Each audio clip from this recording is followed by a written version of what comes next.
శ్రీమాత్రే నమ. జయ గురు దత్తాత్రేయ నమ. ఈ వీడియోలో మనం మేషరాశి వారి యొక్క అదృష్ట యోగాలు, వారి జీవితంలో పైకి రావాలంటే ఏ వృత్తి వ్యాపారం చేయడం వల్ల అభివృద్ధి కలుగుతుంది, వారికి ఏ వయసు నుంచి అదృష్టం ప్రారంభమవుతుంది అనే విషయాలు మనం ఈ వీడియోలో పరిశీలించే ప్రయత్నం చేద్దాం. మేషరాశి వారికి మనం మేషరాశిని పరిశీలించవలసినప్పుడు సాధారణంగా అందరూ రాశ్యాధిపతిగా కుజుడిని తీసుకొని తెలుసుకోవడం జరుగుతుంటుంది. కుజునితో పాటు మేషరాశిలో ఉచ్చ పొందుతున్నటువంటి రవి భగవానుని యొక్క ప్రభావం, అలాగే అదే రాశిలో నీచ పొందుతున్నటువంటి శనిగ్రహ ప్రభావం సాధారణంగా ఈ రాశి వారి యొక్క జీవన విధానంలో కనబడుతూ ఉంటుంది. సో దీని ప్రభావం బట్టి ఏంటంటే ముఖ్యంగా కుజుడు ధైర్యానికి, సాహసానికి కారకుడు అవుతుంటాడు. ఏదైనా ఒక పని ప్రారంభించాలన్నా, దాన్ని అంతం చేయాలన్నా, నాశనం చేయాలన్నా కూడా కుజుని యొక్క ప్రభావం తప్పనిసరిగా జాతకుడు మీద కనబడుతూ ఉంటుంది. అంటే ముఖ్యంగా ఈ మేషరాశి వారు ఏదైనా ఒక పని ప్రారంభించాలన్నా, దాన్ని నాశనం చేయాలన్నా కూడా ఉండడం జరుగుతూ ఉంటుంది. అందుకనే వీళ్ళు ఎక్కువగా సైన్యంలో, మిలిటరీలో, పోలీస్ డిపార్ట్మెంట్లో ధైర్యంగా పనిచేస్తున్నటువంటి కార్యకర్తలు వీళ్ళందరూ కూడా మేషరాశి వారిలో ఎక్కువగా రావడం జరుగుతుంటుంది. అందుకనే వీరికి దీనికి సంబంధించినటువంటి వృత్తులు బాగా రాణించగలుగుతూ ఉంటారన్నమాట. అంటే మిలిటరీ అవ్వచ్చు, మంచి అధికార హోదా కలిగినటువంటి అధికారులు అవ్వచ్చు, సడన్గా యాక్షన్ తీసుకున్నటువంటి వాళ్ళు, ఇన్కమ్ ట్యాక్స్, ఈడీ సంబంధించిన వాళ్ళు, అలాగే ఎక్కడ ఆపద ఉంటే అక్కడ వీళ్ళు ప్రత్యక్షమై ఆ సమస్యని పరిష్కరించడం జరుగుతూ ఉంటుంది. సాధారణంగా మనకి గ్రామీణ పట్టణ వాతావరణంలో ఏదైనా ఒక ఘర్షణ, ఒక సంఘటన జరిగినప్పుడు సంబంధం లేకపోయినా ముందుగా వీళ్ళు అందులో ఎంటర్ అయి అక్కడ ఉన్నటువంటి పరిస్థితుల్ని క్లియర్ చేయడం కానీ, ఆ విషయాన్ని ప్రభుత్వ అధికారులు తెలియపరచడం కానీ, సాధ్యమైనంత వరకు ఆ కార్యక్రమాల్లో పాల్గొనడానికి ఈ రాశివారు ఎక్కువగా సాహసించడం జరుగుతూ ఉంటుంది.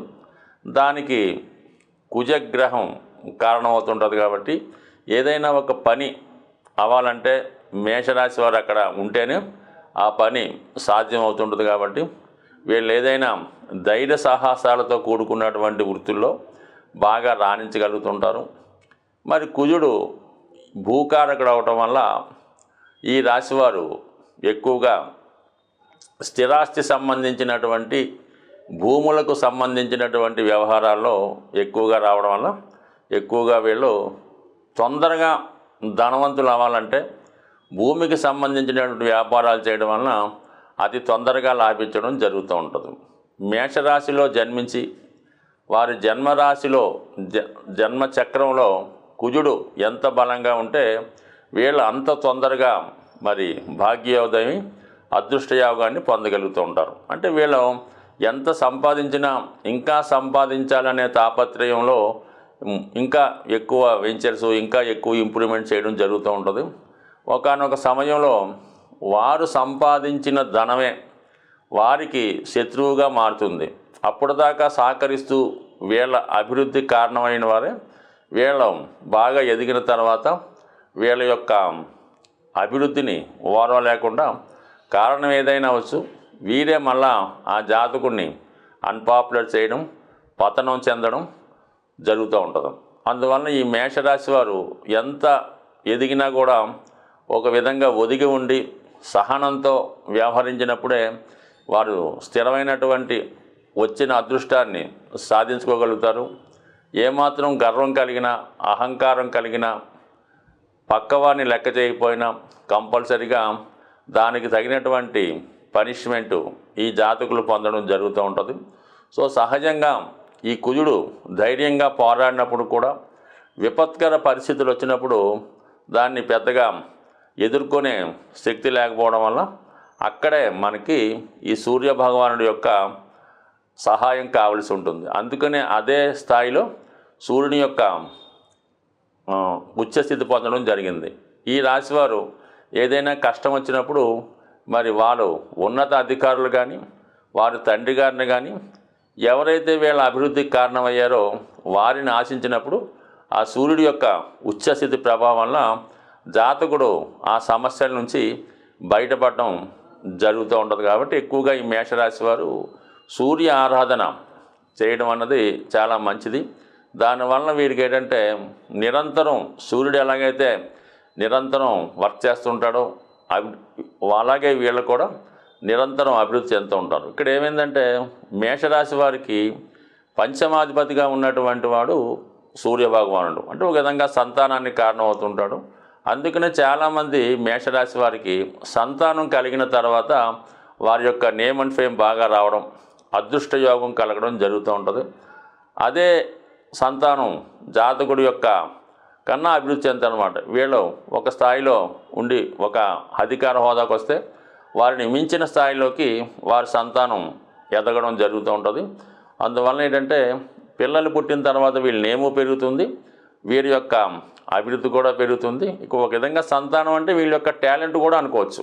వీళ్ళ యొక్క టాలెంటే వీళ్ళ జీవితంలో నిలబెట్టడం జరుగుతుంటుంది.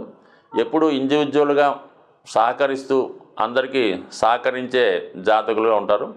అయితే ఇదే స్థానంలో శని భగవానుడు నీచ పొందడం వల్ల వీరు సాధారణంగా ఈ పనులు 10 మందికి చెప్పి చేయించడంలోనే అగ్రగణ్యులుగా ఉంటారు తప్ప స్వతగా వీళ్ళు ఒళ్ళు వంచి పని చేయలేకపోతుంటారు. సులువైన మార్గాల ద్వారా పనులు చేసుకోవడం, ఇతరుల చేత పనులు చేయించుకోవడంలో చాలా చక్కని నేర్పు కలిగి ఉంటారు. కానీ స్వతహాగా పని చేయడానికి ఇష్టపడరు. దేంట్లోనూ కష్టపడకుండా సులువుగా ధనం సంపాదించే ఆలోచన ఉంటుంది.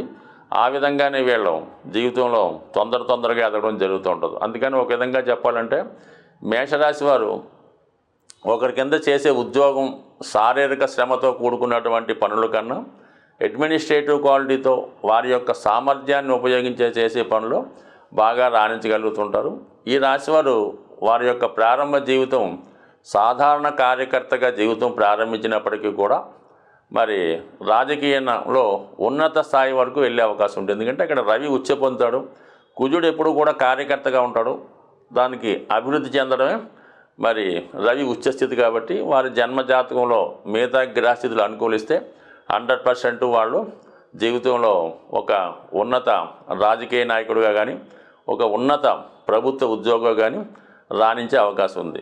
అలాగే వీరి జన్మజాతకంలో శని కూడా బలంగా ఉన్నప్పుడు మాత్రమే వీళ్ళు జీవితంలో ఉన్నత స్థాయికి రాగలరు తప్ప శని బలహీనంగా ఉండి నీచ స్థితిలో ఉంటే పుట్టిన స్థాయి కన్నా అధమ స్థాయికి దిగజారే ఉంటుంది తప్ప, అంటే లేజీగా ఇతరుల మీద ఆధారపడుతూ తండ్రి గారి మీద ఆధారపడుతుంటూ పెద్దలు సంపాదించింది ఏదో విధంగా అనుభవిస్తూ జల్సాగా జులాయిగా తిరిగే ప్రభావం కూడా శని యొక్క స్థితిని బట్టి ఉంటుంది. కాబట్టి మరి జాతకంలో శని ఎంత ఉన్నత స్థాయిలో ఉంటే జాతకుడు అంత వృద్ధిలోకి చెందడం జరుగుతుంది. అందుకనే మేషరాశి వారు రాశి అందే శని నీచ కాబట్టి వారి జీవితం జీరోతో స్టార్ట్ అయినప్పుడే హీరోగా మారగలుగుతున్నారు తప్ప ఉన్నత కుటుంబంలో జన్మించినటువంటి మేషరాశి వారు స్వభావసిద్ధంగా ఆ స్థాయికి చేరుకోకుండా నెమ్మదిగా అధమ స్థాయికి దిగజారడంలో ఎక్కువ మంది ప్రభావం మనకి జాతకంలో కనబడుతూ ఉంటుంది. ఇవన్నీ మరి కూలంకుషంగా తెలుసుకోవాలనుకుంటే మరి జాతకుడి యొక్క జన్మజాతకాన్ని అలాగే అతని యొక్క అదృష్టాన్ని పరిశీలించాలంటే జాతకుడి యొక్క నవాంశని అలాగే జాతకుడి యొక్క వృత్తిని పరిశీలించాలంటే దశాంశని, జాతకుడి యొక్క పిల్లల యొక్క అభివృద్ధిని చూడాలంటే సప్తాంశని, తల్లిదండ్రులను చూడాలంటే ద్వాదశాంశని, ఇవన్నీ కూడా కూలంకషంగా పరిశీలించిన తర్వాత మాత్రమే జాతకుడు ఏ స్థాయికి వెళ్ళగలుగుతారు అన్న స్థితి బట్టి ఆధారపడి ఉంటుంది. బట్ ఏది ఏవైనా జాతకంలో గ్రహాల బలాన్ని బట్టి జాతకుడు ఆధారపడి ఉంటాడు. మరి మేషరాశి వారికి కంపల్సరిగా కుజగ్రహం, మరి శనిగ్రహం, రవిగ్రహం ఈ 3 గ్రహాలు బలంగా ఉంటే వారు ఏ స్థాయిలో జన్మించినా ఉన్నత స్థాయికి వెళ్ళడం జరుగుతూ ఉంటుంది. మరి ఈ రాశి వారి యొక్క ప్రారంభ జీవితం చూసినప్పుడు అంటే చాలామంది ఏంటంటే మనకి ఈ మేషరాశిలో జన్మించినప్పుడు అశ్విని నక్షత్రంలో, భరణి నక్షత్రం, కృత్తికా నక్షత్రంలో జన్మించడం జరుగుతూ ఉంటుంది. వీళ్ళని మనం మేషరాశి వారిగా నిర్ణయించడం జరుగుతూ ఉంటుంది. అదే అశ్విని నక్షత్రంలో పుట్టిన వారికి ఏంటంటే అది కేతు మహాదశ సుమారుగా వారు పుట్టిన పాదాన్ని బట్టి 7 సంవత్సరాల నుంచి 0 సంవత్సరాల వరకు ఉండొచ్చు. బట్ ఏదైనా శుక్ర మహాదశ అంటే ఈ కేతు మహాదశలో పుట్టిన వారి యొక్క బాల్యం చాలా ఆనందంగా సాగుతూ ఉంటుంది. దాని తర్వాత వచ్చే శుక్ర మహాదశ 20 సంవత్సరాలు జరుగుతూ ఉంటుంది. ఒకవేళ భరణి నక్షత్రంలో పుట్టిన వాళ్ళకి ప్రారంభంలో శుక్ర మహాదశ జరుగుతుంది కాబట్టి ఈ శుక్ర మహాదశ ఎప్పుడైతే ఈ మేషరాశి వారికి జరుగుతుందో వాళ్ళు బాల్యం అంతా కూడా చాలా లగ్జరీగా, కష్టాలు తెలియకుండా చాలా హ్యాపీగా గడపడం వల్ల వారి పేరెంట్స్ కూడా వీళ్ళని అతి గారాభంగా పెంచడం వల్ల చాలా వరకు తర్వాత జీవితంలో అంటే తర్వాత వచ్చినటువంటి రవి దశ నుంచి అంటే ఉద్యోగం, పెళ్ళి ఇవన్నీ కూడా చాలా ఇబ్బందికరంగా సాగడం జరుగుతూ ఉంటుంది. మళ్ళీ రవి దశలో పుట్టినవారు అంటే ఇంచుమించుగా కృత్తికా నక్షత్రం ఒకటే పాదం ఉంటుంది కాబట్టి 6 సంవత్సరాలు 5.5 సంవత్సరాలు రవి దశలో జన్మించడం జరుగుతుంటుంది. వారు కూడా చాలా వరకు ఏంటంటే బాగా అభివృద్ధి చెందుతూ ఉంటారు. పుట్టడం రవి మహాదశ, దాని తర్వాత చంద్ర, దాని తర్వాత కుజ, ఇంచుమించుగా 22-23 సంవత్సరాల దాకా చాలా హ్యాపీగా జీవితం సాగుతుంది. దాని తర్వాత ఆటోమేటిక్గా సెటిల్ అవ్వడంతో వారి లైఫ్ ఒకలా ఉంటుంది. బట్ ఏదైనా ఒక రాశిలో జన్మించిన వారు అందరి యొక్క అభివృద్ధి ఒకే విధంగా ఉండదు. వారు పుట్టిన నక్షత్రాన్ని బట్టి, వారు పెరుగుతున్నటువంటి జీవన విధానాన్ని బట్టి కూడా ఆధారపడి ఉంటుంది. అలాగే ఈ రాశి వారు ఎక్కువగా మరి శనివారం రోజు ముఖ్యమైన పనులు ప్రారంభించకుండా ఉంటే మంచిది. వీరి ఇష్టదైవంగా సుబ్రహ్మణ్య స్వామి వారిని, హనుమాన్ని పూజించడం మంచిది. అలాగే కంపల్సరిగా సూర్యభగవాన్ని ఆరాధించుకోవడం మంచిది.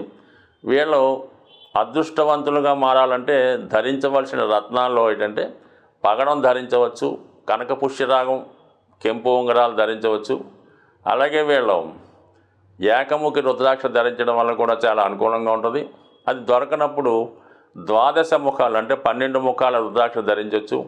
ముఖ్యంగా వీళ్ళ యొక్క జీవితం బాగుపడాలంటే ఎప్పుడు కూడా పగలు అంటే సూర్యోదయం అయిన దగ్గర నుంచి సూర్యాస్తం వరకు ఎట్టి పరిస్థితిలో నిద్రపోవడం కానీ, విశ్రాంతి తీసుకోకుండా నిరంతరం శ్రమ పడుతూ ఉంటే చాలా మంచిది. వీళ్ళు జీవితంలో ఎంత యాక్టివ్గా ఉండి, ఎంత క్రమశిక్షణతో ఉంటే లైఫ్లో అంత టాప్ రేంజ్కి వచ్చే అవకాశం ఉంటుంది. స్వస్తి.